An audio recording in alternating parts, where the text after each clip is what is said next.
What if I told you that your body is physically rejecting money and you have no idea that it's even happening? Here is what I see all the time. Someone starts making more money than they ever have made. Maybe they land a new client, they get a raise, their business has had its best month ever, and within weeks, sometimes days, something goes wrong. They overspend, they pick a fight with a business partner, they make a terrible decision that wipes out the progress, and then they are right back to where they started.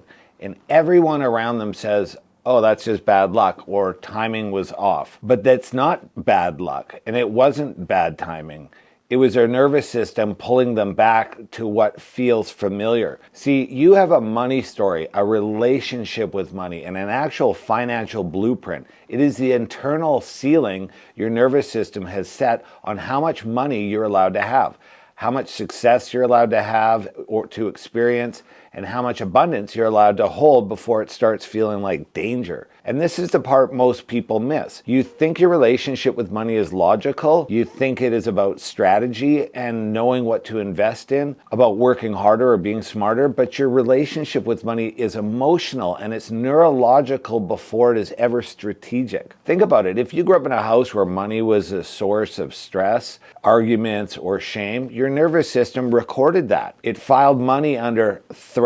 And now, decades later, every time you get close to a new level financially, your body goes into a subtle state of alarm. Your chest tightens, you start overthinking, you feel the urge to spend, sabotage, and even to pull back. And you do not even realize that it is happening because it feels like a normal reaction. That is your nervous system just doing its job. It is keeping you at the level it has been trained to maintain. The problem is that the level set by your environment when you were, say, 1 to 7 years old, was set by conversations you overheard, patterns you watched, beliefs you absorbed before you were even old enough to question them. And this is exactly what disruption is built to address. We look at the inputs that shaped your internal blueprint, the beliefs, the patterns, even the environmental conditioning, and we disrupt them at the source. If this is hitting home for you right now, click the link in my description and check out the free community to learn how the disruption program actually works. Now, let me go deeper on this because it is way more interesting.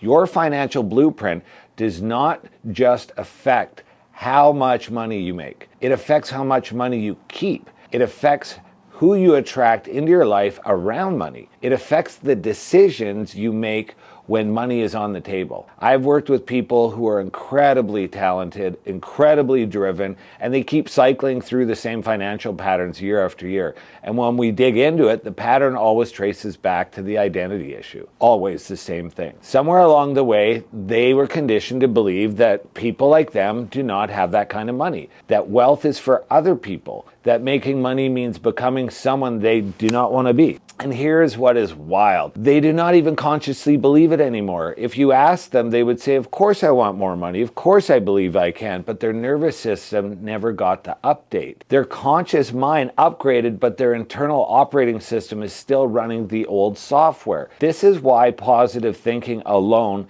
does not work for this. You cannot affirm your way past a nervous system response. You cannot journal the way out of a pattern that has been running since childhood. You need to change the actual inputs that are feeding that pattern. The content you consume, the people you're around, the environments you put yourself in, and the small daily decisions that either reinforce the old blueprint or start building a new one. So let me ask you something. Think about the most money you have ever had at one time, whether that was in your bank account, in a deal, in a business. Now think about what happened next. Did you hold it? Did you grow it? Or did something happen that brought you back right to your usual level? If you're honest with yourself, you'll probably notice a pattern.